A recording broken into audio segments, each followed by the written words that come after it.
Hey, listeners, before we get started today, I want to give a quick shout out and word to our sponsor, our very first sponsor, Rapido Solutions Group.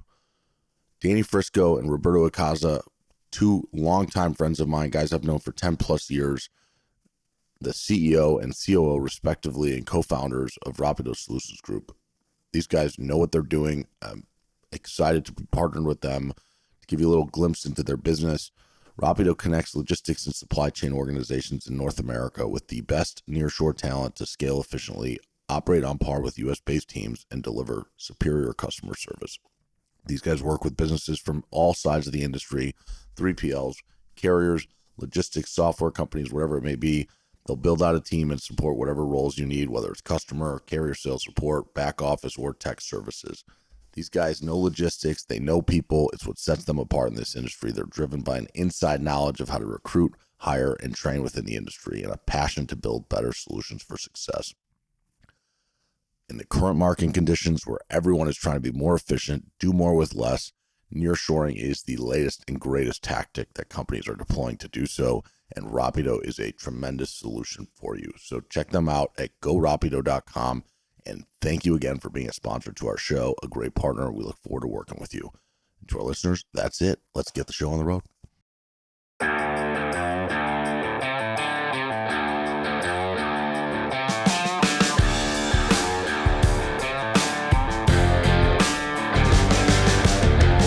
Welcome back, Freight Friends. We've got another episode of the Freight Pod. I'm your host, Andrew Silver, and I'm joined today. We're going back to brokerage. We're going back to the best part of this industry, freight brokerage. So I've got a great guest today, the CEO of what was recently named the 36th ranked brokerage in America via Transport Topics, Mr. Jason Provonsha. How you doing today, man? Great. Good to see you. I appreciate you having me on. Yeah, you were on the panel that I led or I moderated a couple months ago for Reliance Partners, and that was the first time we'd spoken in maybe nearly a decade, half a decade at Yeah, I least. think probably so. Yeah, since my time at Coyote. So Yeah, and that sparked my interest in getting you on here. So I'm yeah, I'm I'm glad you're joining me. Let's start with something easy, and why don't you just walk me through kind of your background, your career, and the companies you've been with along the way. yeah, sure. So got started out of college. I graduated from college in the late '90s and got started in a startup. Back then, we just called them small businesses, but it was a healthcare business. It was a business that did marketing services for the healthcare space. Okay. So I was like the sixth hire in this company. We grew it over. I actually stayed there 12 years. Typical Gen X fashion. You just find a good job and you stick in it. Mm-hmm. And I stayed there 12 years. We grew it into about 150 employees. We had healthcare clients all over the U.S. I traveled everywhere and really had responsibility ultimately for all the revenue that the revenue side of the business. And so um, we went through a private equity buyout and learned a lot through that process. And I stayed about 4 years post transaction. Felt like I got a bit of a poor man's MBA in the process, which was a good experience. But then it was kind of time to do something else. And I started networking around and got introduced to Ted Alling and Chad Eichelberger at Access America Transport. Knew less than zero about transportation or logistics.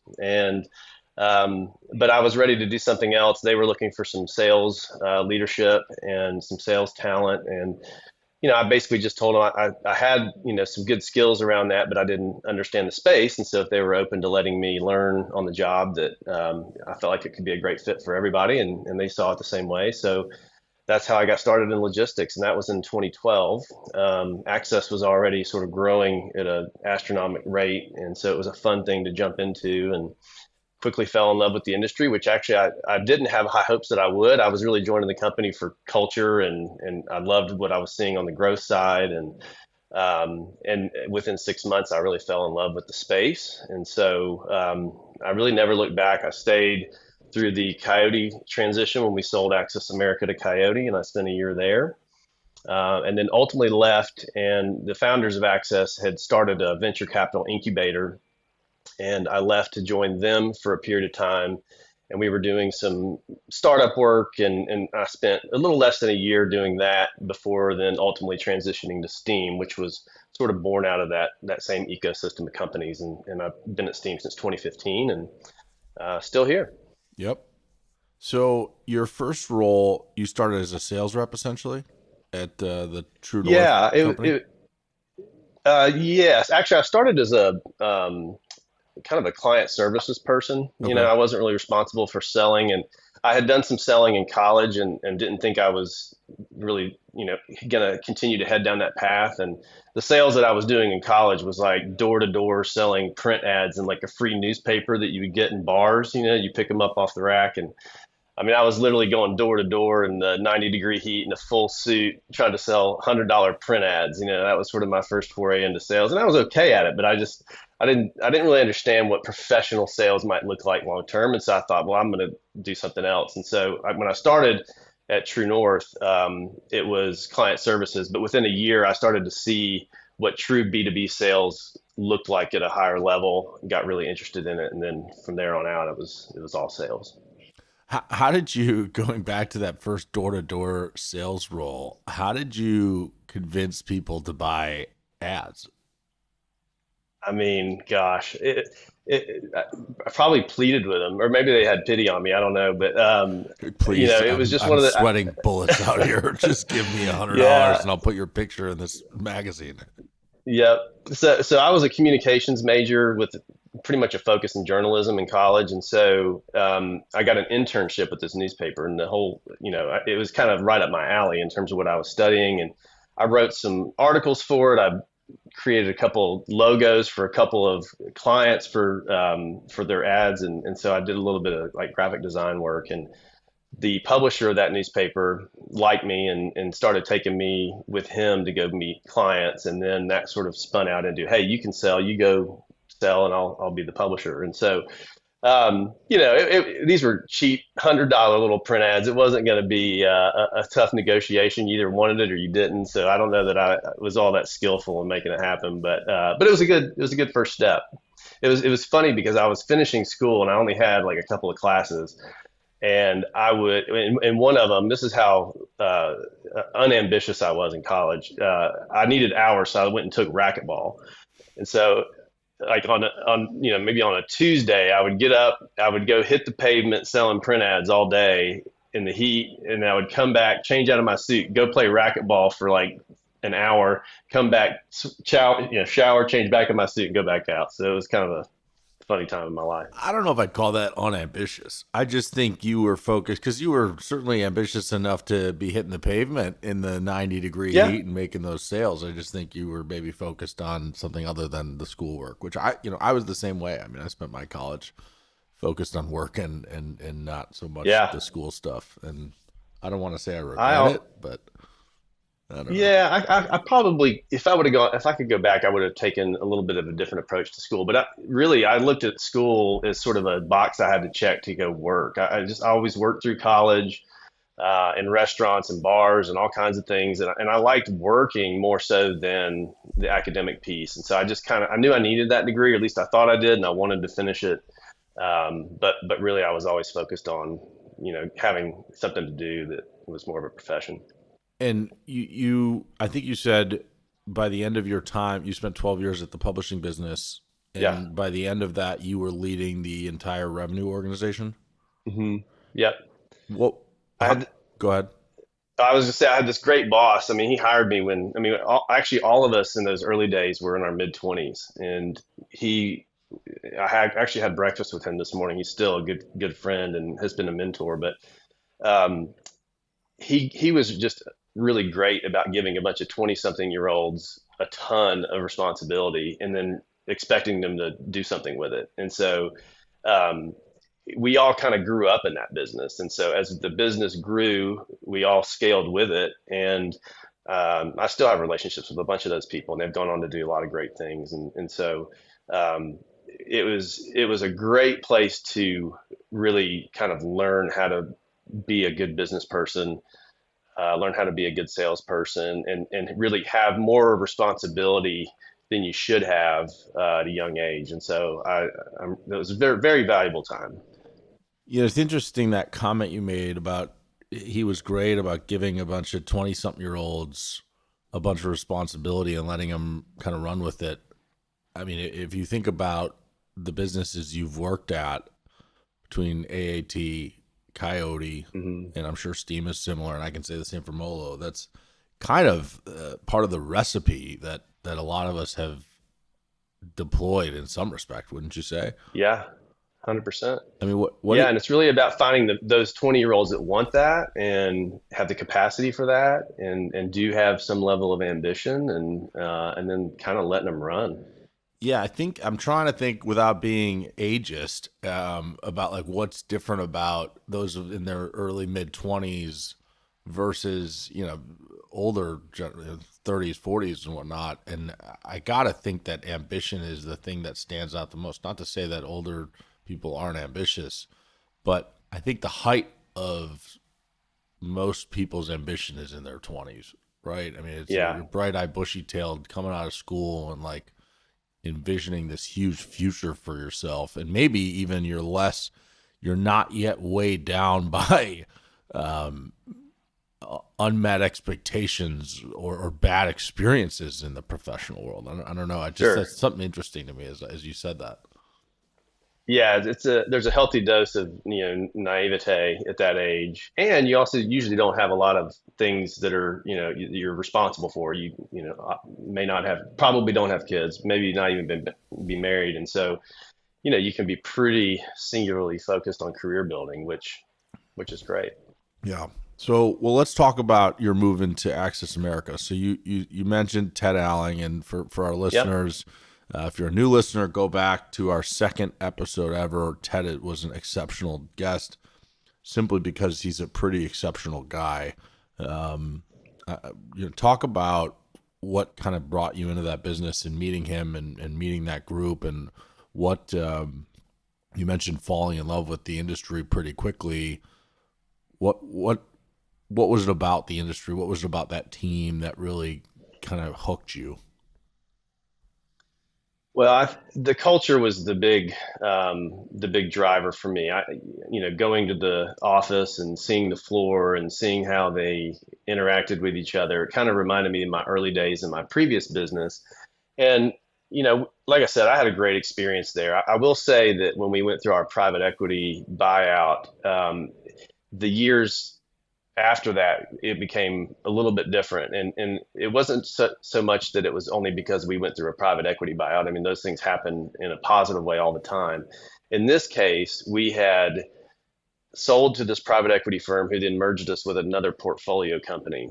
And that other portfolio company, we didn't know it at the time, but they were, struggling. And I think the thesis of this was that our business was doing very well. We might serve as kind of a life preserver for this other business that was struggling so much. And instead, really, we all kind of drowned. It's kind of the crudest way, the simplest way to put it. So it just became a very stressful period, because obviously we were, meant to grow and get, produce a lot of EBITDA and all the things that you're supposed to do when you're, working with a private equity company. And so I watched in that period how, under the sort of stress of that time, our culture began to deteriorate. And so when I left, it had deteriorated quite a bit. And I felt like in this next chapter, I wanted to kind of recapture the best of those times, which most of them were good. Probably 8 out of the 12 years I was there was fantastic, maybe even longer than that. And so when I met the folks at Access America, I was talking with a mentor of mine, a different mentor that I mentioned before, and he sort of helped me clarify, how to think about Access America. He said, "Well, what's more important to you? Is it the who or is it the what?" And I thought that was a really good clarifying question, because I felt like I just wasn't sure about the industry. I just didn't get it really yet. But I did get the fact that there was a bunch of people there that were excited to be there, who seemed to be very collaborative, who seemed to be friends. And so I thought, okay, let me just, there must be something to this if everybody looks like they're having such a good time. So let me focus on the who first, and then I'll back into the what. And, and what I've found, and I tell people this all the time, especially young people, People say follow your passions. I don't know that that's the best advice. I mean, I feel like you can be passionate about a lot of things. I tend to think go do a bunch of stuff and see if you're passionate about it. And so that's what happened with me in logistics. I mean, I just got into it, and it was just so much. There was so much more depth to it than I anticipated. And so it was just a great transition. And it was that time at Access was, I mean, super special. I still have a lot of friends that I've made, during those years, and many of them work here now. So So you've got me really thinking about that statement of who versus what, and then the idea of following your passion versus try a bunch of things and you might find your passion. And I almost wonder, most people were not passionate about freight when they started working for guys like you and I, hmm and or for guys like Ted Allen or guys like my yeah, father, people who've led these very successful brokerages. But they develop a passion. right. And your comment about the who versus the what, and seeing these people having a great time and becoming good friends, like it's almost like the people can create the passion for you, and it's the people in the business that make it a passion for someone. I don't know. I'm just thinking about this out loud, and the ability of a leader to motivate and inspire people and get them excited about the mission and whatnot. And I don't know. I'm curious if you're connecting some dots here that I'm thinking about in terms of how like people can be the driver for a passion for individuals. Maybe it's especially true in our industry, but I got to assume most of your employees at Steam, they weren't necessarily passionate about freight when they started, but today they are, right? Yeah, yeah. I think that there's so many things wrapped into that, right? There's the industry itself. Do you connect to it? I didn't the day I looked at it the first time. I was like, okay, I sort of maybe understand this, and um, but it's the industry, it's the people you're interacting with every day, it's the office environment, it is how you feel about going to work on Sunday night to get up and go Monday morning. So I think it's just so many of those things coming together that sort of kind of create the way you feel about a particular career. And look, there's people out there, and I admire them, that have grown up and they knew when they were 5 years old they wanted to be a brain surgeon, and that's been their path, and they never deviated, and they became a great brain surgeon. But that just was never me, and so it's hard for me to kind of connect with follow your passions because I have a lot of interests, and some of those have turned into passions, and some of those have not. But I'm a big believer in that. Well, I guess I believe there's a lot of people like that in the world, and when you tell them to follow their passions, that's going to confuse them because they're not even really sure what those are yet. And so I think sometimes we overthink things, and I think maybe having a bias for action and then evaluation to determine whether or not you're passionate is another path. Yep, 100%. So, on the topic of Access America, you mentioned some great things about that business. Can you talk about, I think one thing that great entrepreneurs do, or leaders do in general, is they kind of take the best of what they've learned in their past experiences and bring that along with them. Yeah. And I'm curious, when you think about Access, what are those things that really stuck with you that you wanted to implement in your own business as you took over at Steam? Yeah, I think the first thing I recognized was that it was very organizationally flat, and it was very low ego. So it never, I came from an environment that was a little more formal. I mean, I wore a sport coat to work most days. We had clients all over the place, but some in town. I may have to run and see them. And hospitals are more formal environments. And so, you walk into Access America, and somebody's sitting there with a hat on backwards and t-shirt, and the whole nine yards. It's a bit of a culture shock, but I loved how it didn't feel like there was like this over emphasis on totemic structure. And it was very wide, and the leadership team, which I ultimately became a part of, was very small. I mean, we really put most of the emphasis on these brokerage branches, both in Chattanooga and around the United States, and so um, I loved that. It just felt like we were all sort of on the same side of the rope pulling, and nobody was necessarily given too much credence to who gets the credit for that. It was just we were a team trying to climb this mountain, and that was just super rewarding. And I feel like I've not I, but we as a team have really implemented that here. We don't have a single office in this entire building. We all sit on the floor together.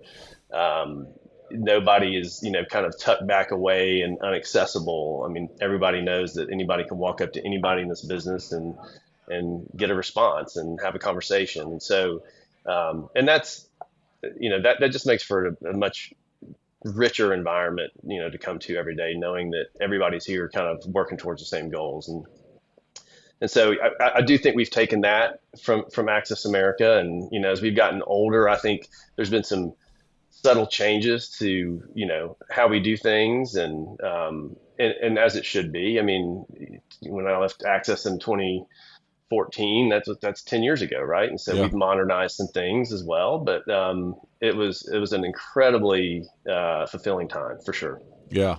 And I mean, the flat organization concept. I'm curious if you could think of, I guess, what would you call the one, because it's something I haven't spoken about before on the podcast, and I just want to hit on it for just a minute. Yeah. So, what would you say was the in your mind the greatest thing about having a super flat org, and also maybe the biggest challenge that's created by that type of structure?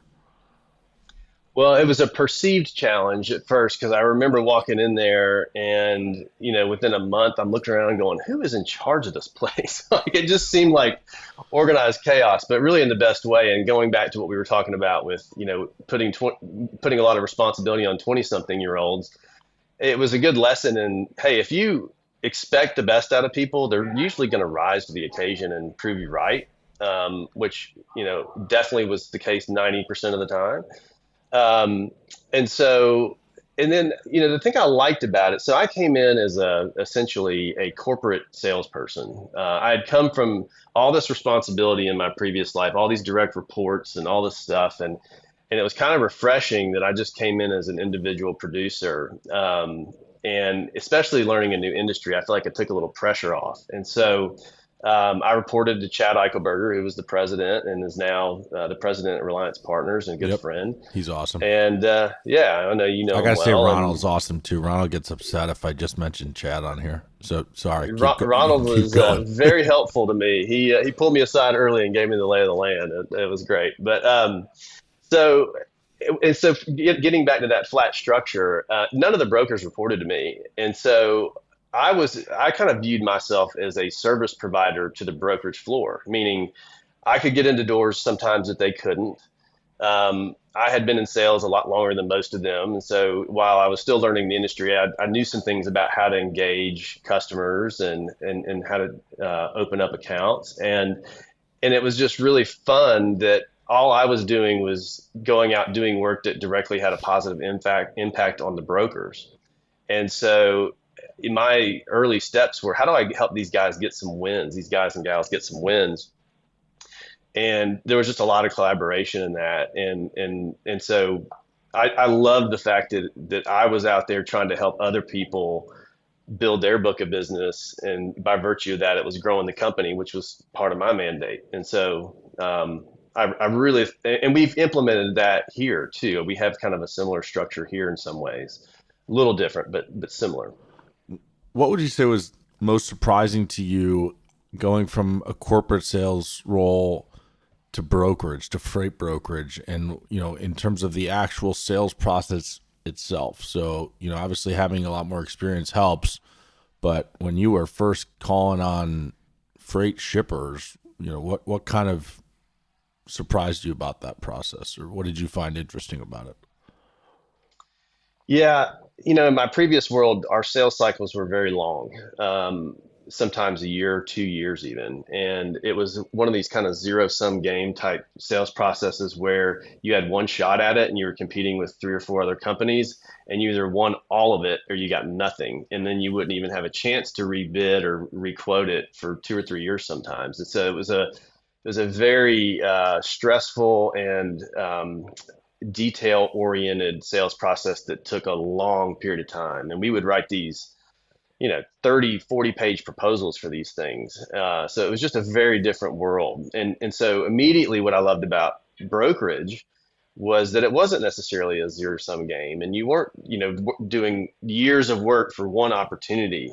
You could pick up the phone and get an opportunity the first time you talk to somebody, and it might just be one load or one lane. But I loved the fact that you could make quicker progress like that, prove yourself through merit, and then grow the relationship based on the value you're producing. So I love that part of this business. And it's one of the reasons why I've stayed in it, because it is, I love that kind of merit based opportunity growing of a relationship. It just feels like a really natural way for both parties to, succeed together. And so I love that part of it. 100%. I couldn't agree with you more. So Access America gets acquired by Coyote. This is actually your second acquisition you've been through in I Yep. guess the two businesses Yeah. that you'd worked in. I want to know two things from that period. So one, similar to kind of a takeaway from Access, while you didn't spend a ton of time at Coyote, you spent enough to probably pick up a thing or two. So I'm curious, from your experience within Coyote, what was something that you thought was unique or different or special that you wanted to carry with you into Steam? Well, the no office thing actually came from that. We didn't have Yep. offices at Access except for our corporate office, and so I had a little office there, which was what I was used to in my previous role. But after the merger, we moved out of those offices and onto the floor because I liked that. I picked that up immediately. I was senior dad sitting out there with everybody else, and I reported to Chris Pickett, and him being in and out. He had a little office, but he wasn't always in there. And so that was kind of a quick, um, something that I took from that. Um, I think I learned a lot about the enterprise service model at Coyote, and you all had a very robust and smart group of people running a lot of enterprise freight. Um, I learned a lot about what that could look like. I mean, we're a cradle to grave environment here, and we've built some of those teams here at Steam as an augment to that strategy, because Yep. we think the cradle to grave is a great model in a lot of ways, and I know everybody has different opinions about that.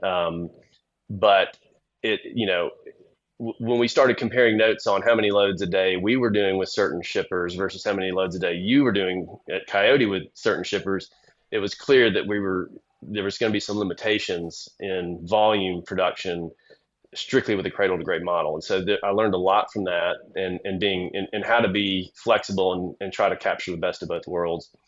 Um, and Smart. I should also say I really enjoyed that time at Coyote. I did not leave Coyote because I was like having a bad time at Coyote. It was all about just sort of reconnecting with that group of people that I'd had such a great experience with at Access America. So Of course. And I'm gonna stick a pin in the cradle to grave piece. We're gonna come yeah, back to it once we get into the yeah, heart of Steam, which we can get into here now. So sure.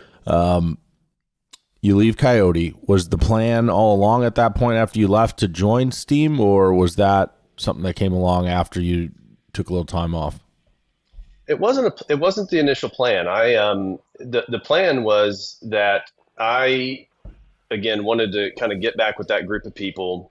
I had an entrepreneurial itch that I wanted to scratch, and basically what we were doing, there was the venture capital incubator had a bunch of different startups in it, and they had hired somebody to work for the incubator who was a technologist who was spinning out all kinds of mobile apps and mobile technologies, and a lot of them showed some promise. And so my role was to come alongside of him and help try to commercialize some of these things. And so I would be sort of the business side of the house as he was doing all the technical work. And we had some modest successes. I think, where we struggled, he and I, the chemistry between us never really materialized the way that I think both of us had hoped.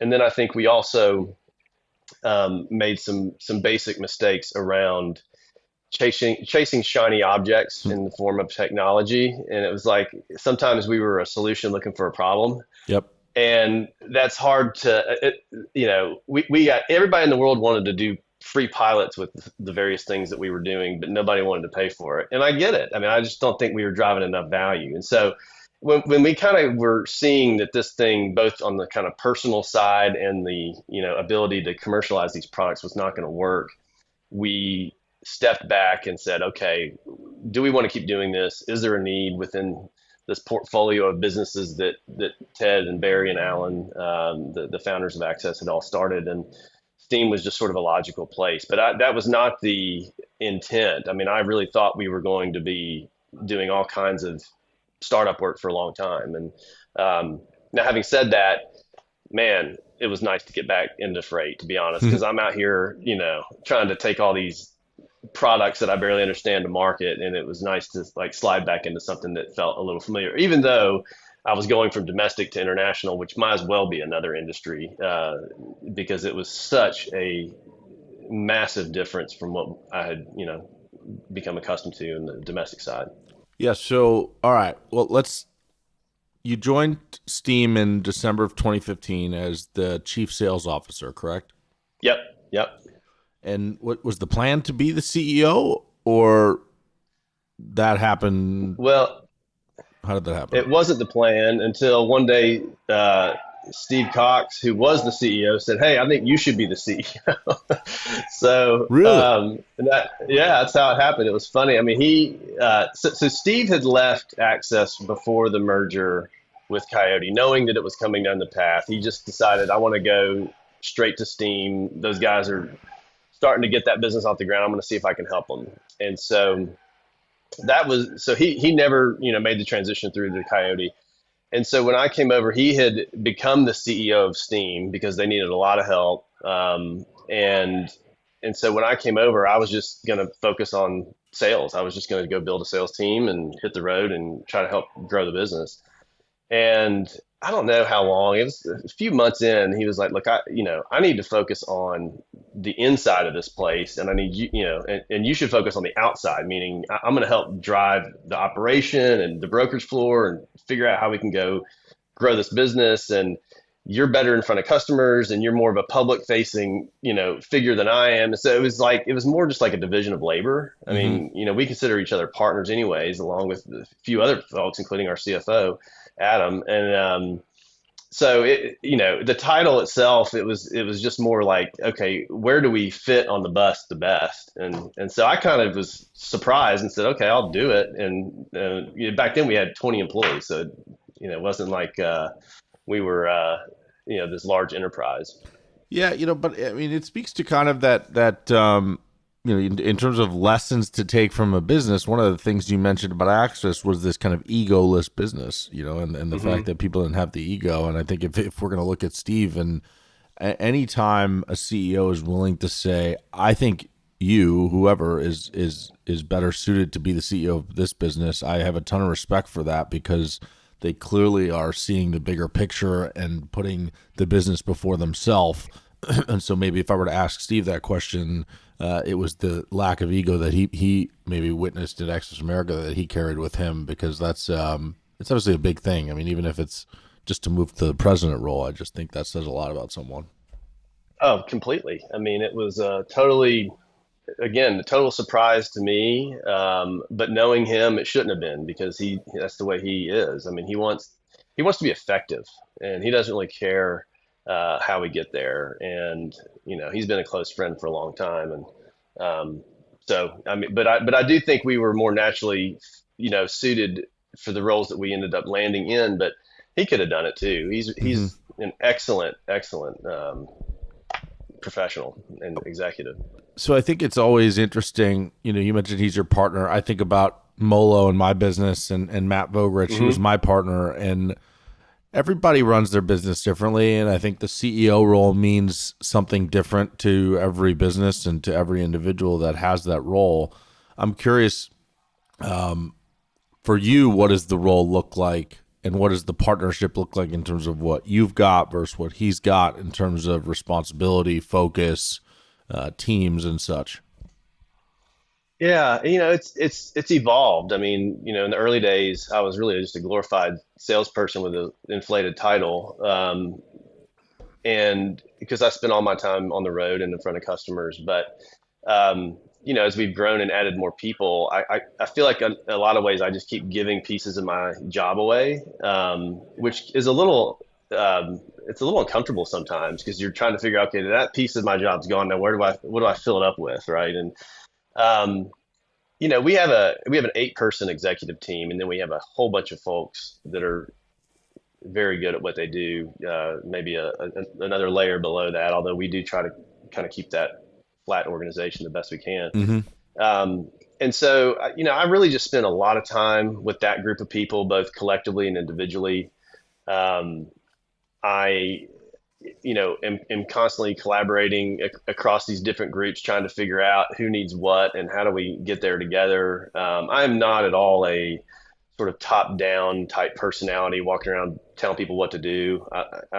I'm definitely more of a collaborator by nature, and so I spend just a lot of time talking to those folks. I still do spend a lot of time with customers, probably not as much as I should, and actually that's something that I'm hoping to do more of in the back half of this year. We've had to be a little bit more internally focused over this pandemic period, so that's been, as you know, a challenging time, and but we're starting to come out of that, which feels good. But yeah, I mean, every day looks a little bit different. It's a little bit hard to pinpoint um, how that role has evolved. But if I look at it today versus where it was 5 years ago, it's not at all similar. Yeah, I mean, I think that's a good thing though, and I think Yeah, as you talk about giving away pieces of the job, it's that's I think a word for that is delegation, yeah, and I think at the end of the day, it's our job as the CEO to ensure that all the responsibilities are taken care of, and that they're taken care of by the people who are best suited to take care of them. yeah, And in the early days, yes, that job is in brokerage at least is often a glorified salesperson. That's exactly what my job was for a long time. yeah, And when I think about kind of my partnership with Matt, and I think one of the things I appreciated most about him was how exceptional he was at picking up the pieces that I wasn't capable of handling myself, and yeah, managing a team with day to day responsibilities was just not that wasn't something I was best suited at. But being out in front of customers and in front of employees and staying attuned to the challenges, what was working, what was not, and then aligning our vision to those things and whatnot, like that was where I was best suited. Whereas Matt was exceptional at the day to day operational things and holding the team responsible and empowering the people around him to do their jobs.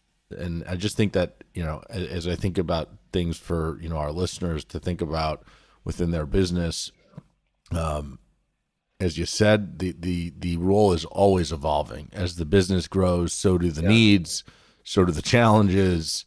I don't think anybody in our space was thinking about fraud as much as they are now.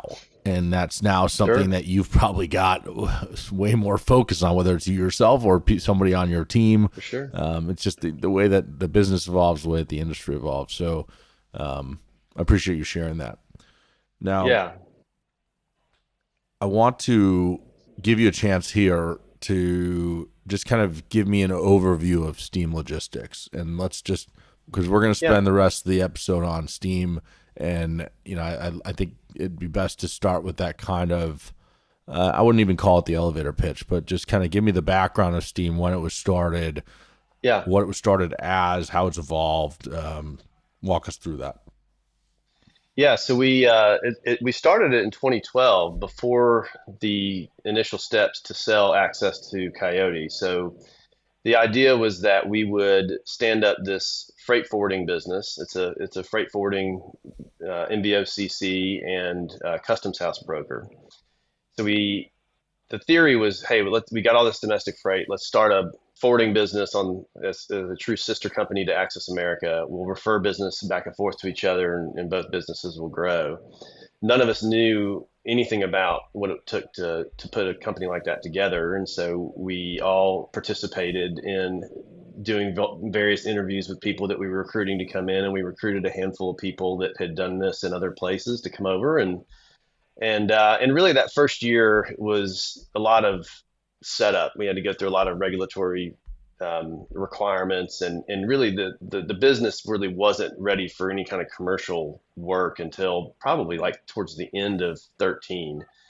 Um, and at that point, we were already in the throes of, the due diligence process with Coyote and going through that. And so, and that there's a number of reasons why I think we went down that path, but ultimately, Ted, Barry, and Alan, the founders of Access, were, I think, just ready for that step in the life cycle of that business, and for themselves as well. And so, um, when all that happened, Steam sort of just became, it spun out on its own, and just kind of became a little bit neglected because we were all so busy with the merger. And so, fast forward to when I joined, Steve had been kind of toiling away. Steve, at Access America ran our Minneapolis branch, which was about half the business in terms of revenue. It was very successful. He started it with two people, him and one other person, and grew it. And it was like a $250 million operation. So That's huge. incredible run.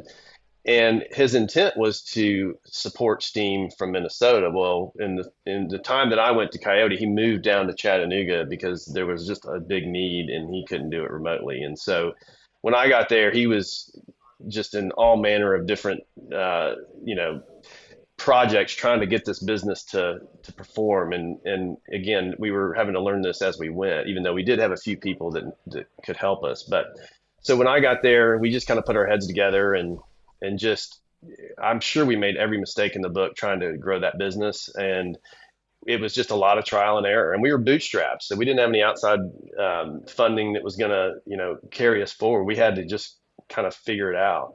And we did. It took us a long time. Notably, we were not able to do any domestic freight because we had a non-compete with Coyote for that, which for obvious reasons, when you sell a business, it's not uncommon to do that. And so, that was kind of a blessing in a lot of ways, because it was like we had burned the ships. We had nothing to fall back on. It was, we were going to figure this out or die trying. And I'm sure we almost did a couple times, but that's how the business started. It was, freight forwarding, air, ocean, customs.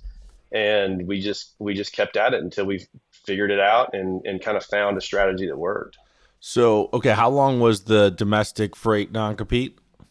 7 years. So that went till 2019? 21. 2021. Okay. Yeah. Wow. Yeah. Okay, so you had a very long time that, I mean, the boats were burned.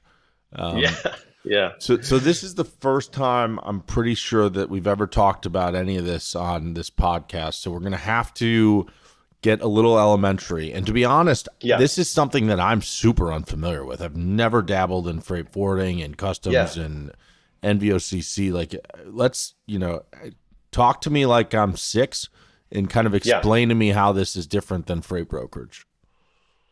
In fact, start with NVOCC, what it even stands for, and like what that is, like all of it. Okay, so NVOCC is non-vessel operating common carrier, which basically just means that there are times when we are moving ocean freight where we are viewed as an actual carrier, even though we don't own the freight. Okay, so brokering the ocean vessels. Yes. Okay. Yes. Freight forwarding is simply making the bookings, and so they're used synonymously, and I think it's a fine thing to use those synonymously, because who wants to say NVOCC over and over again? So I think saying freight forwarding kind of encompasses all those things, and I'm sure there's going to be people that are going to want to slice and dice every nuance of that. But for all intents and purposes, the business that we were doing and are doing is making arrangements to move ocean containers, both as imports and exports, clearing customs on the import side. And so it's a freight forwarding operation. So what's so different about international versus domestic, if you just kind of lump it in those categories, is there's a lot more risk.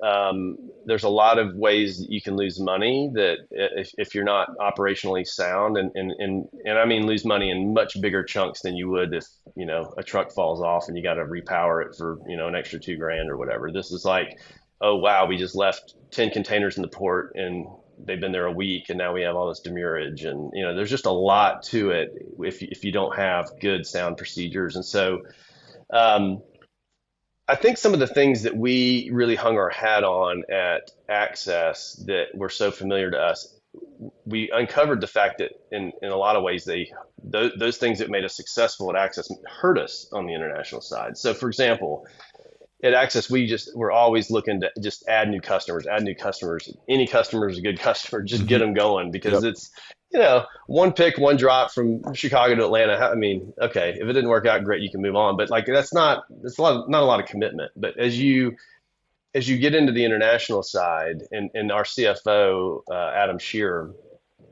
he joined the company about a year after I did. The first thing he did was analyze our customer base and goes, "Oh, this 20% right here, we should not do business with them anymore." Why? Because, well, because to set up everything that you have to set up to move ocean container freight, if you go through all that work and they have 5 containers a year, it just doesn't make a lot of sense because it's the juice and the squeeze are kind of out of sync, right? And so, like in a domestic move, again, one pick, one drop. It's not a huge investment of time or capital or anything. Yeah, it's a commitment. Send But me a when, tender or give me the information, and then I find a truck. yeah, What's the difference here?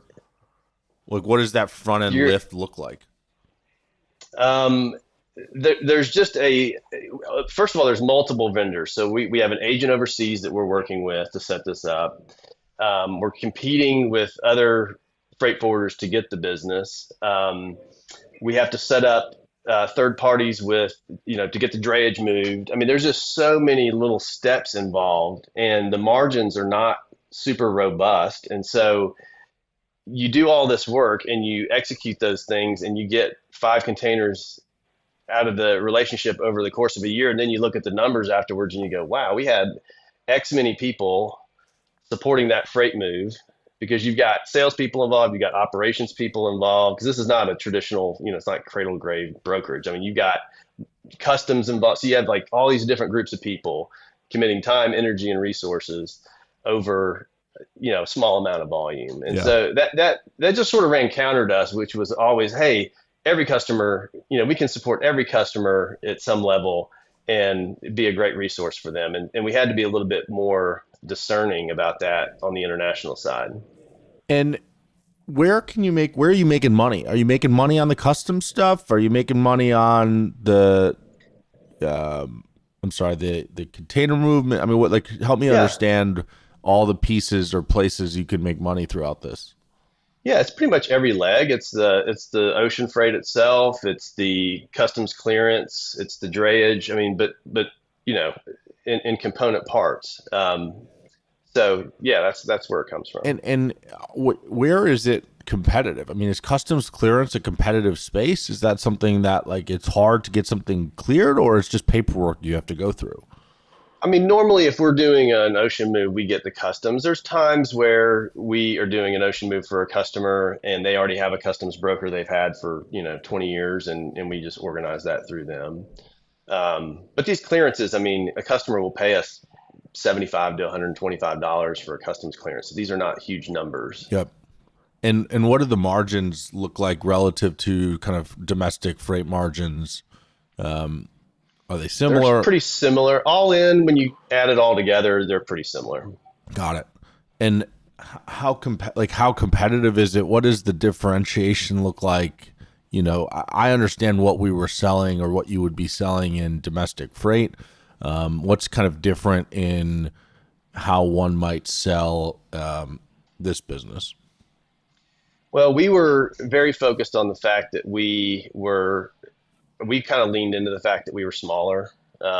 We had the ability to get very attractive rates, and so we weren't at a disadvantage on the rate side. And so we really pushed the fact that we were going to give them very high touch white glove service. And we didn't position ourselves as a boutique. It wasn't that nichey. It was, hey, we can move faster, be more reactive, more proactive than all the big box freight forwarders that everybody's so familiar with that were 100 times larger than us. And so it was sort of just we're going to give you access to everybody in the business that you're going to need, and we're going to carry this business, and we're going to carry your freight through with a ton of care and attention. And the capacity on the ocean vessels, I mean, that's obviously very different than capacity in freight, right? It's way Yep. less fragmented. Like you mentioned, having the ability to get attractive rates. Like, how does that happen for a startup? Yeah. That in when I mean, help me understand what does the capacity network look like in this part of the business? Yeah. So, our approach, especially in the early days, was we would partner with other forwarders overseas who were larger than us that had volume, and we would essentially piggyback on their contracts to secure attractive rates. That's how we, because it's always a chicken and egg dynamic when you're trying to build this up. It's like you can't get the rates without the volume, but you can't get the volume without the rates, and so you're kind of in this, you're stuck with that. And so um, those early days, we began building really strong relationships over, especially in Asia, because we were, especially in those days, heavy on the Trans-Pacific. We still are, but diversifying away. Um, and so we had a couple of really good partners over there and that was kind of an inflection point for us, was actually getting on a plane and going to Hong Kong, going to Shanghai, Oh, that's going to Ho cool. Chi Minh City, Taipei. I mean, in getting in front of these partners and figuring out together how we could support each other and grow the business. And that was one of the biggest sort of learning moments, was just sitting over there and understanding from people that had been doing it for decades how we could be a better partner to them, and then ultimately how we could leverage our relationships with them in a better way. What would you say was most surprising for you in any of these trips, and kind of just the business experience for forwarders that were in Asia or some of these other places that you went to internationally? What was very different or surprising or unique about it that you learned? Well, Asia in particular is culturally just vastly different. And I would say that the people that we worked with were extremely warm and inviting, and I mean, could not have been nicer. Um, it was a little bit more formal, I would say, and I think the biggest thing is that they very much valued that we would get on a plane and come to them. And we've kind of stuck with that. I mean, we go back and forth. In fact, I was just in Atlanta with one of our partners from China last week. So that FaceTime is particularly important, I think, culturally across Asia, but particularly in China and Vietnam, where we go the most. That was a kind of a key to see how much different it was, because we would talk on the phone, we would have video calls, or we would communicate via email, but the face-to-face piece is really where those relationships started to become, mutually beneficial. And how, as the business has grown, obviously until 2021, it was 100% international. Yeah, How has that changed in the last 3 years? What does the business look like today? We yeah, didn't. If you want to kind of walk through kind of how the sure, business has grown, employees wise, or loads, or however you want to think about it. yeah, yeah. So we started on this international side. We always knew as that non-compete burned off that we were going to do more than just international. And so what we've ultimately become now is a fully integrated multimodal 3PL. And that's how do we go to market. We have a very nice freight forwarding business that we built over the years. We have, in the process of turning on our domestic product in April of 2021, we also began thinking about drayage differently. And we've always done drayage as part of a pickup or a delivery on an ocean container, which is just an extension of that ocean move. Um, but we began to offer that as a standalone service to especially larger BCOs that are sophisticated enough to break out drayage from their ocean spend. They're usually going direct with the ocean lines at that size. And so we found there was a real appetite for that, particularly during the pandemic. Um, Many companies had never thought about a brokerage for drayage during the pandemic, because when things are going well, they have a couple of asset-based carriers that they can just lean on. But they couldn't do that during the pandemic. And so we could aggregate a ton of capacity for them that they otherwise wouldn't have any awareness of. And so we became sort of this really great backup option for people. Um, And so then, our drayage group grew very, very quickly. Domestic, we knew would, and it did. I mean, 2022 was our first full calendar year for domestic, and we did over 300 million that 1 year alone. So In it took off domestic?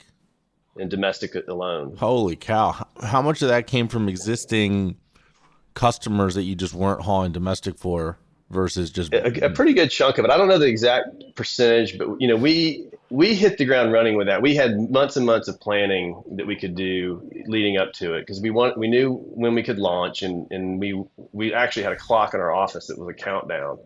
When we would be able to actually start doing that freight, and huh? so we had already recruited a bunch of our folks from Access America who had kind of scattered to different places over the years.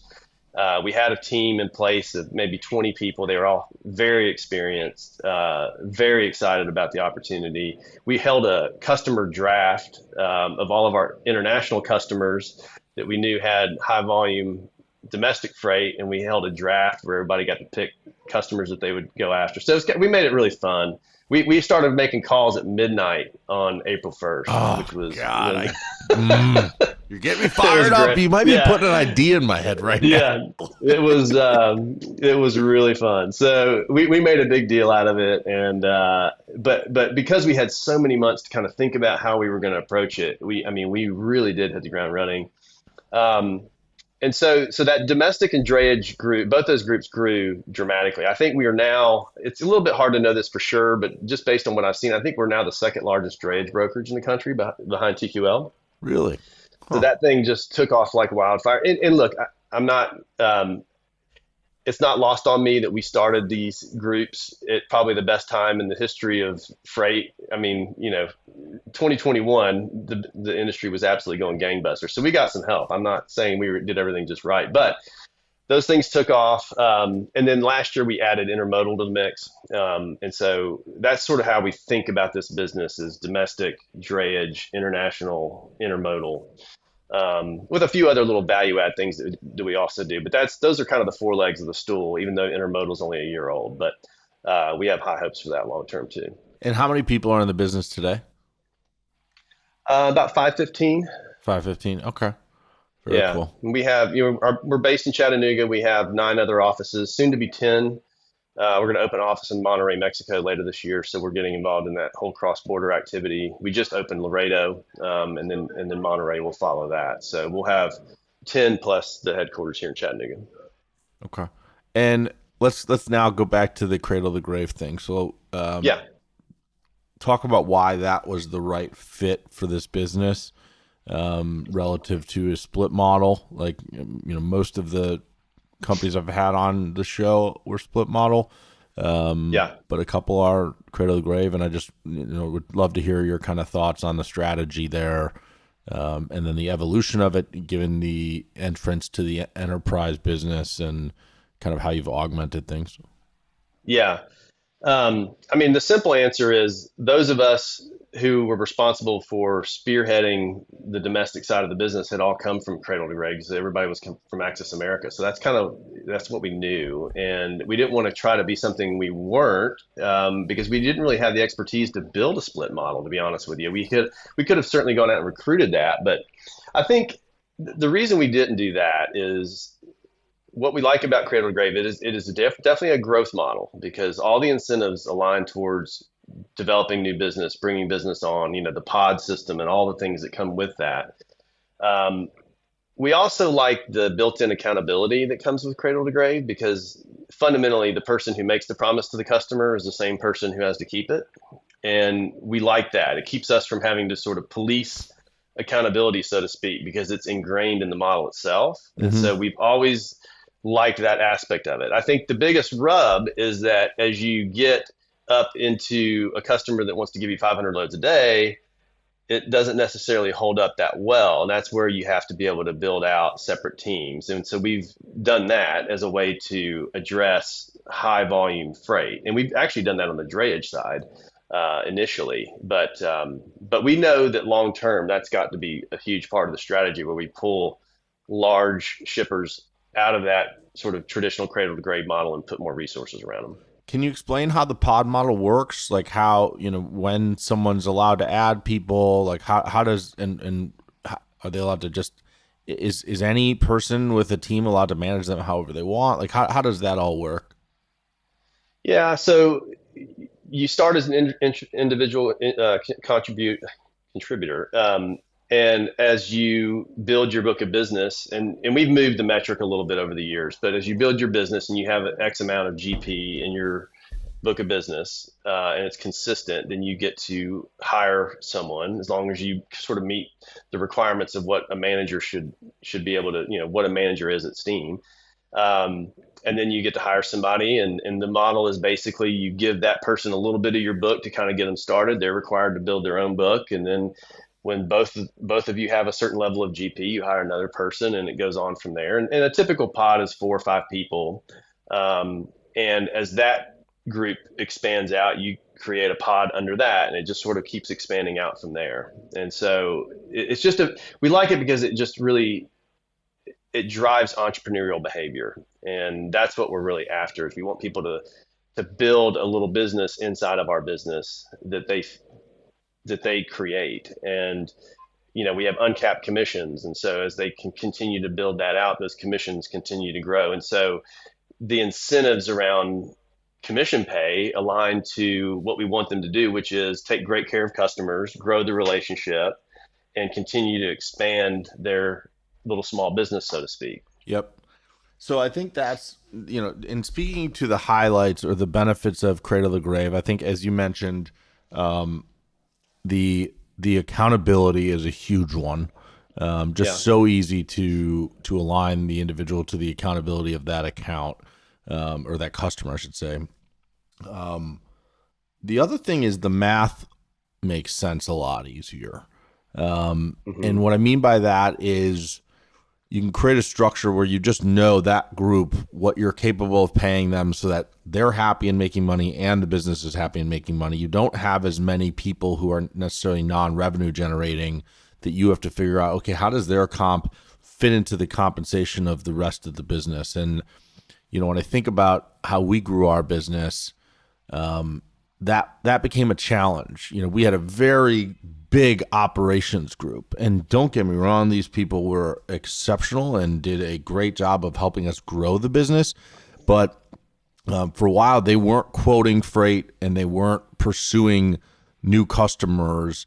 They were tending to the existing customers, making sure those customers were Right. happy. But you couldn't necessarily attribute a dollar amount to what they were bringing into the table and what they were costing to the business with respect to that. And so it just gets a little bit more challenging to make all the dollars make sense and feel like you've got it spot on. It was hard to know how to commission them or compensate them and such. The other thing too is that I think is a big benefit to a Cradle to Grave model is you end up with a business full of hunters, right? Hmm. I mean, Yeah. everybody, most people in that business know how to hunt, know how to go and get and land accounts. That was not the case in our world. And, Yeah. you could be in a place where only 5-10% of the people are capable, not capable, but are doing the function of landing new accounts. And Yeah. this is in a heavy enterprise business, I should say, for sure. But it's just a little riskier.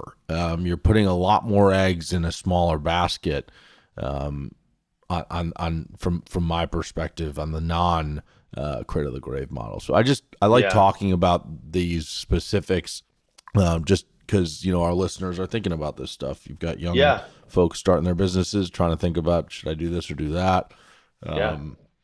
I want to talk though about some of the challenges of it, and specifically one that I really wrestle with or struggle to understand how to navigate effectively is managing a carrier network, building a carrier Yeah. network, and one that's efficient. How do you think about that within the business?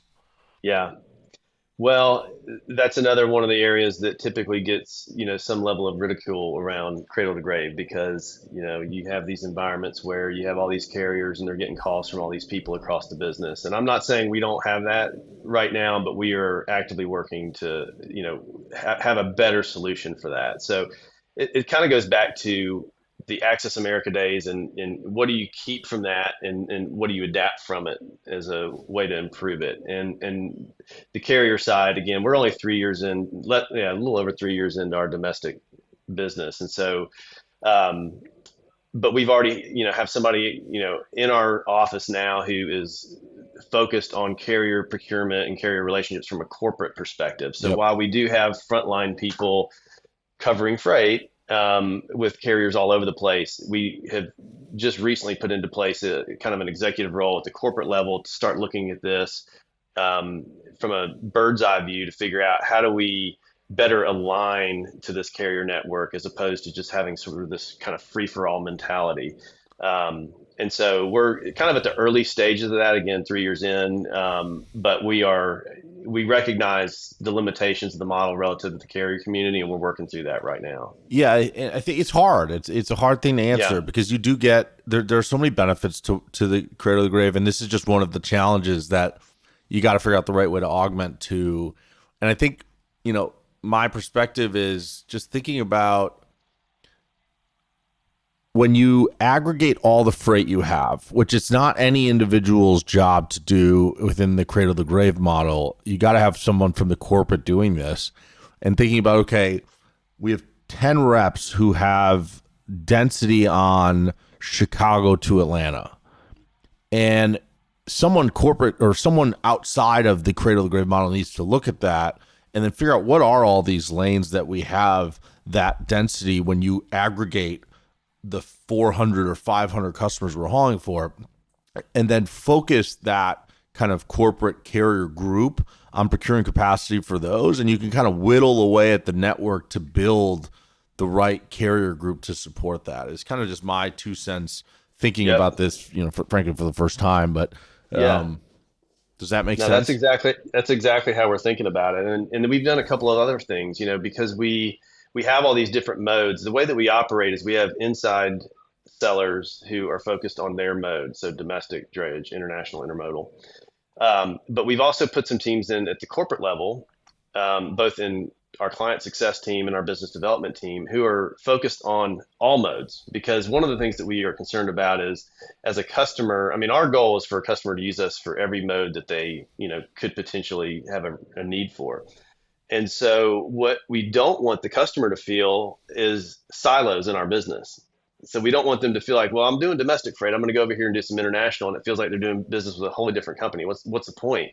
So we've been putting these other kind of corporate level teams in place to help avoid that and to look at the business from the customer's point of view, so that the left and right hands are working in sync, and there's graceful handoffs from mode to mode. And so this business is a lot more complex than what we were doing at Access America, which I loved, again.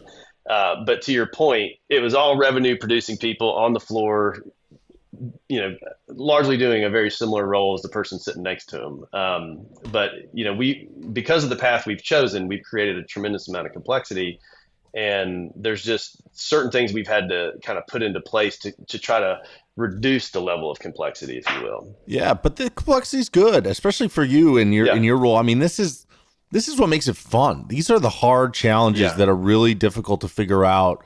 And as I think about it, it's like this is scaling really at this point is yeah, understanding how to go from 1 to 10 with the same level of customers because you've been doing a great job for whoever it is domestically, and they have that international business or vice versa. And now it's like, okay, how right. do we make that work? Because your domestic rep doesn't know the international stuff. Potentially, I mean, these are what I think would be No, you're the right. challenges that you run into. But then this is actually where I think culture and trust and communication become really important because if I know anything about businesses that support multiple modes and where different people are going to handle that, salespeople are extremely protective Yep. and they're always worried about if I let someone else touch this, is it going to screw me? So if I'm the guy who's been doing a great job for, I just had Corey Rittenauer on the show this Yeah. last week. So let's say I'm doing Yeah. a great job for Corey and his team domestically on their limp business. And now we're getting an opportunity in the international stuff. My biggest fear is when I pass it, I'm Andrew, and I pass it to, Jason to handle the Yeah. international stuff, and he screws it up, and he doesn't do a good job, and then all of a sudden, like, my business is at risk. Yeah. But again, I think this is, as you scale it, like, this is where people have to develop trust, and you have to have a culture that allows for that to develop the right way. How do you think about that? And even communication, I think, in terms of, helping people understand these are the changes we have to make to scale this business to create more Yeah. opportunity for all of us. And when you can explain the why to people on the front end of those changes, and you do it in an effective way, people buy into it and people are open to it. So I'm just curious, how are you thinking about all that stuff, and how does that play Well, we into? we we definitely deal with that kind of skepticism on the floor. I mean, people, you're right. Salespeople really are focused on what drives their paycheck, and they don't always want to collaborate or open themselves up to risk. But I mean, I think there's a flip side of that coin, right? What if it goes well? Yep. And what if somebody doesn't screw it up, which is more than likely going to be the case? Yep. Not guaranteed, but more than likely they're going to do well. And now you've got a customer who's doing 2 or 3 or even 4 modes with us. Do you think they're going to want to throw us out the door tomorrow, or are they going to see us more as a strategic partner, not a tactical one, if we have that level of relationship? And so, if they'll think about it from that perspective, and we talk about that, um, it's it's obviously there's tremendous upside if we do our jobs right and trust each other, and so we have to work with those guys on that, and it's an ongoing conversation that probably will never end, but How that's how we handle it. how do you think about culture? Because I think this is where culture really comes into it. And I've known Steam to be a business that has a strong culture, and one that you Yeah. guys are proud of. So can we talk about that for a little bit? Yeah, yeah, we're very passionate about culture. I would say, I kind of shared this when we were on that panel together a month or so ago, that we had kind of an inflection point with our culture where I think it was 2018.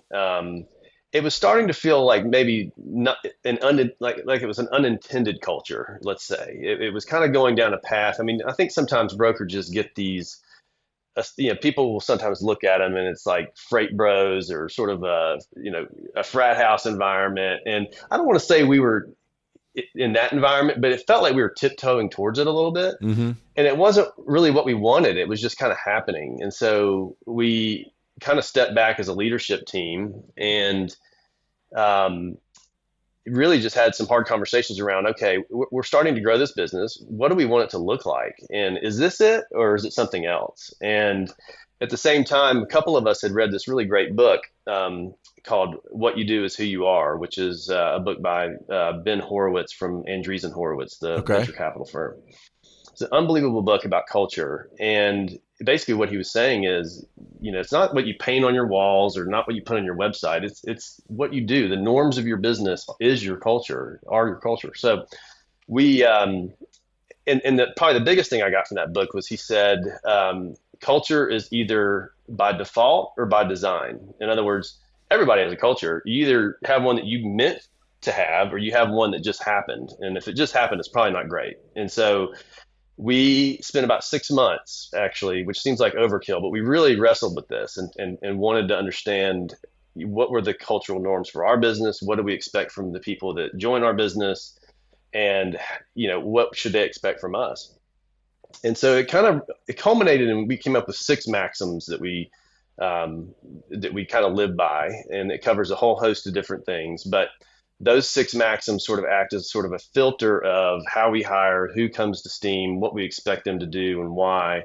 And then there's some kind of subsets of those that are just more kind of cultural norms, how we conduct ourselves around the office. But having that has been kind of this North Star for us, where we can always go back to something that we didn't just slap together, but put real time and effort and thought into, that has real meaning behind it. And if the business ever feels like it's getting off course, we kind of have this way to go back to the center, so to speak. And so we do have them on the walls and we do have them on our website, but we did the work to define why, and we talk about them all the time. And so it's just kind of an ongoing thing that we've put a lot of emphasis around, and it really just makes coming to work every day. I mean, part of what drove that was the sad fact that we're going to spend more time at work than we are with our families. It's just a reality.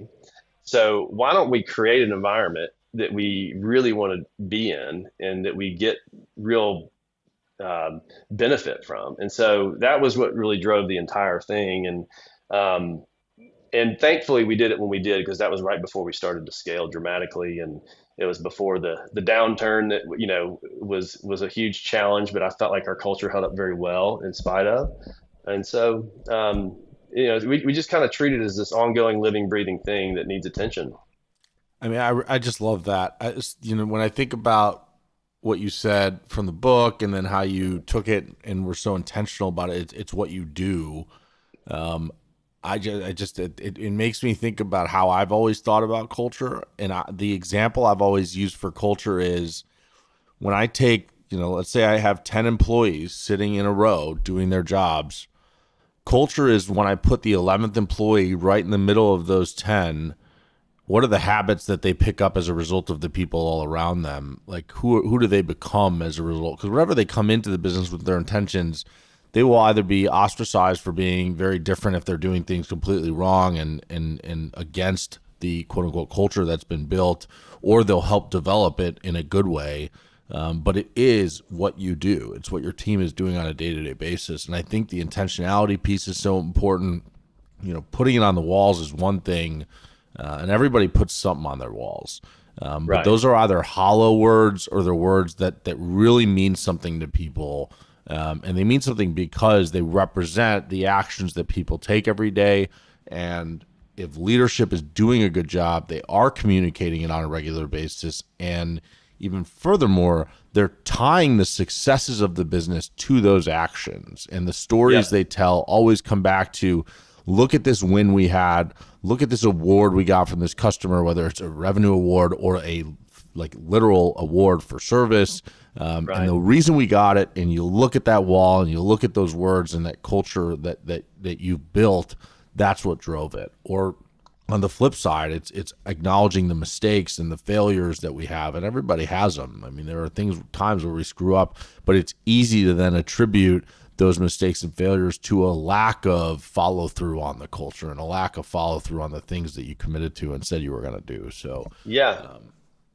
Well, you're right when you're talking about that 11th person, because if you don't have something in place, then anybody can just join the team and hijack the culture for whatever they want it to be. And look, there's plenty of room for individuality in this business, but we want you to assimilate into the culture that we designed, not whatever your ideas about it should be. And so it's a give and take. And so yes, you can be an individual here, but we need you to stay within these general guardrails that we believe in. And if you'll do that, then everybody's going to have a great experience. 100%.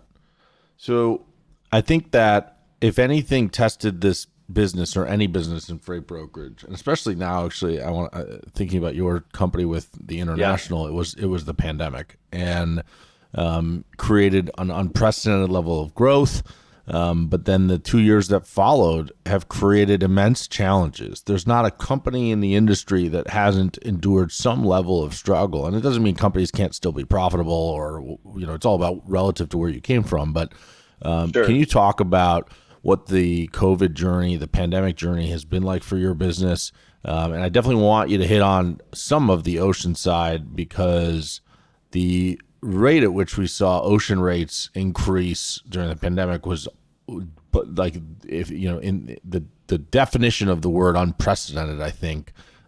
Sure. So could you talk about that a little bit? Yeah.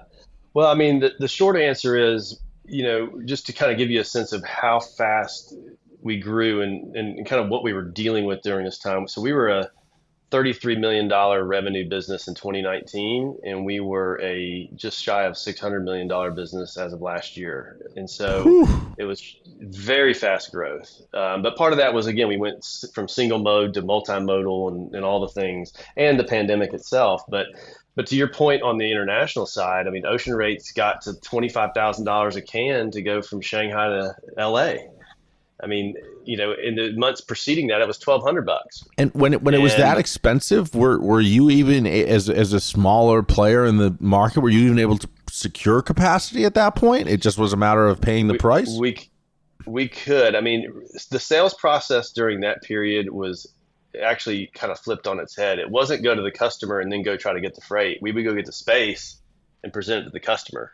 And Got it. that it was just that's the way it functioned because you could get space and it would be gone like that. And so and all the customers ultimately came to realize that. And So, so it was just if you can get the space, you definitely have a buyer. You so, just have to go get the space. so someone would tell you, "Hey, there's a container available for you. It's $23,000. Commit now, or it's going to someone else." And then you, without a customer in hand, would have to say, "We'll take it," and then you would go and find a customer, knowing that someone will take it. Yeah, Is that I mean, generally there how it were was? times when there were times when we would do that. Um, More often, it would just be we would get that notification, and we knew which customers ran those particular lanes, and we would just say, "Hey, I've got Got it. 840s. Do you want them?" And they would say yes, or they'd take six, and you go get So you could do it pretty quick. You didn't always have to say it on the fly, like when they reached out, but Got it. you had to move fast. You had to move fast. Okay. And so, when that happened, for us, again, privately held bootstrap business, the the way the ocean market just went supersonic allowed us to use those dollars to fund our new domestic and drayage startups. And so it really afforded us the ability to get very aggressive in hiring and building those teams out. And so it kind of came at a great time. And it really, and even today, that multimodal strategy we love because when one mode is going through a particular troubled time or downturn or maybe just bad week, the other modes can sometimes offset that. And so it's a little bit of a kind of almost like a revenue diversification strategy where you're a little bit more protected from the major market swings. So for example, right now, we're kind of experiencing a mini little COVID right now on the ocean side for other reasons. But this time last year, I think ocean rates got down to like $1,000 a container to the West Coast from China, and today they're about 6,000. So not 24, but certainly elevated compared to where they have been, and that's mostly driven by this Red Sea mess and the fact that the ocean carriers can't access the Suez Canal. But and because demand is kind of still holding up, and we're seeing a lot of increase in imports as a result of the perceived more tariffs that might be coming down the pike post election, and also just the replenishment from basically not having to replenish inventory last year because everybody was holding so much. So So that just sparked a thought for me. Often I ask guests, and everyone wants to know, that kind of crystal ball mindset for domestic freight brokerage and just domestic freight, yeah, and I don't ever necessarily feel like people have great data supporting their beliefs. It's often just kind of this right. optimistic. It's going to turn soon. We hope. Yeah, Please. it's been 6 months for like 18 Yes, months. Right? the 6 months, and it's always six Yeah, months. yeah, But you have an interesting situation given that you have a lot of visibility into the inbound imports and containers. And I'm curious how you think about or what you've seen in your experience with respect to a correlation between the rise in rates or increase in volume coming inbound, and how that is that a sign for change coming? How do you think about that? yeah. I mean, there's different schools of thought about that. Some people, I read a lot, and I think some people have the perspective that imports don't drive that much domestic volume. I think certainly they have to drive some, but I think there's a school of thought that a lot of that gets moved over the rail and goes straight into a warehouse and that kind of thing. But um, I tend to be somewhere in between, thinking it doesn't move the needle at all and thinking that it moves the needle quite a bit. The bottom line is imports are up year over year. There is a pretty substantial capacity crunch in the market, which drives rates. No one really knows when it will start to taper off. Many people, I mean, actually, the rates have come down just in the past week, so it's starting to soften a little bit. Usually, Golden Week, which is a Chinese holiday around the beginning of October, is where things start to slow down, and then you might get a little bump leading into Chinese New Year. And a lot of people think that that's what's going to happen this time around because a lot of this volume is driven by like kind of pull forward inventory. People are Hmm. trying to get their inventory landed sooner. So peak season started much earlier this year for the ocean market. So most people expect around that October timeframe for things to start to calm down and get back to kind of a place of equilibrium, if you will. Um, the domestic market, will I think receive some benefit over the next couple of months from all this landed freight coming overseas.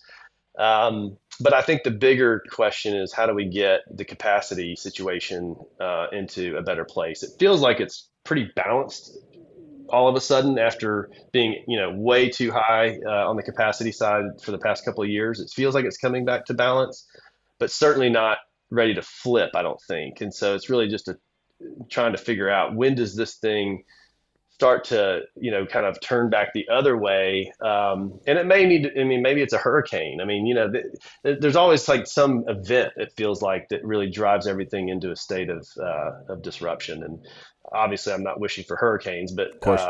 I've certainly read that they're expecting it to be a very active season, so that could very well be something that happens. Who knows? Yeah, I mean, to put it more bluntly, they're expecting it to be the most active season in history, I believe, Yeah, from that's what what I I've heard seen. too. Well, Yep, that's I really think that's helpful right. information, and it's just, I think everybody on the carrier and broker side is very wishful that something turns soon. So I'm curious, how are you Yeah. guys thinking about kind of planning for your business? We are in it's been a 2 year now down part of the cycle. How are you thinking about long term growth and hiring and your strategy around that moving forward?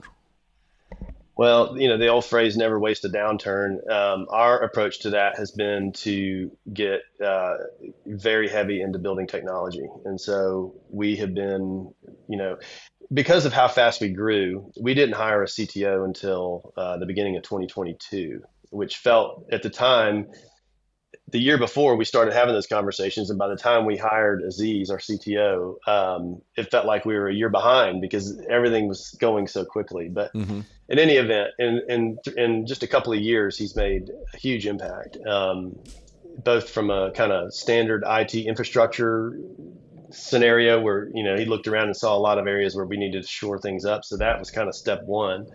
And now we're building just a ton of custom IP that will augment everything else we already have. And so the way we're thinking about that is really on two fronts. Can we drive internal efficiency? Can we do more with less through the way that we build this technology? And I think about that in terms of like revenue per head, kind of a simple way to think about that.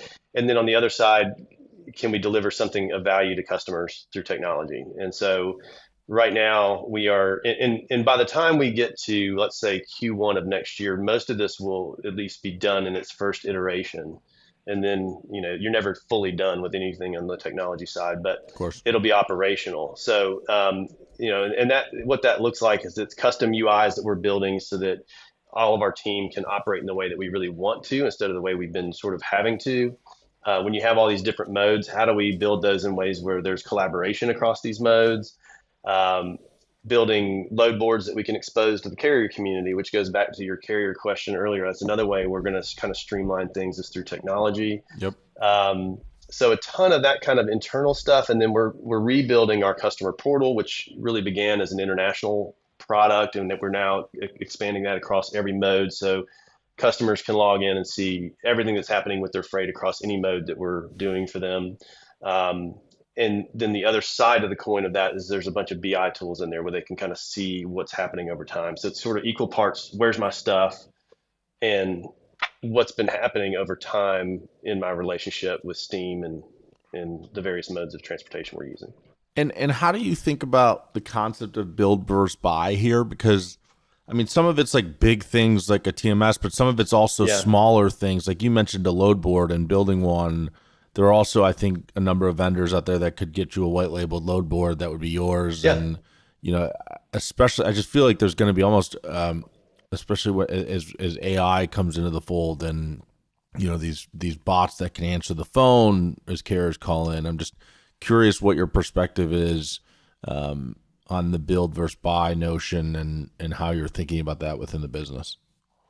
Yeah, it really just comes down to cost, basically. Like, I mean, would it be less expensive to onboard something that's close enough to what we want, or would it be better to build it ourselves? And we just try to look at it on a kind of an ROI basis from that standpoint. Can this thing be implemented and up and running and delivering value in a month in a way that would benefit the business? Or if we waited 3 months, can we build it ourselves and maybe get a little bit better ROI out of it because it's a little bit more to spec what we want? And so it just really comes down to those types of analyses about, and then there's other parts of it, I would say. Um, Sometimes it depends on how long the startup has been in place, right? You don't always want to be the first customer. If you're buying something off the shelf, and there's so much activity, as you know, in our space over the past few years, and it's actually been really fun to see some of the ones that 3 or 4 years ago were barely operational, who've now become kind of industry standard, depending on what you're looking at. Yeah. So we do take that into account, and our CTO is a total pro, so he can look beyond the stuff that I might see. In fact, we had a meeting one time with a potential vendor who showed us all this really cool stuff. In my mind, I was like, "This is amazing. Why would we not do this?" He's like, "Man, I can build that in a weekend." I was like, "Okay, all right, let me just stand back." So, Yep. um, Hey, that's but knowing your role. anyways, That's delegating yeah, effectively. yeah, yeah. Great. Well, listen, I've had you for nearly 90 minutes here, so I really appreciate everything we've talked about. Is there anything you want to talk about, or any parting thoughts before we wrap here?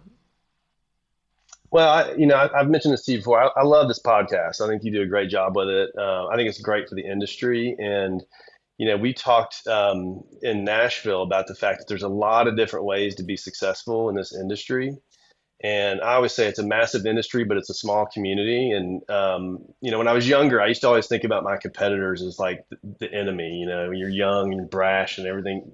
You want to, take over the world. I'm still very competitive.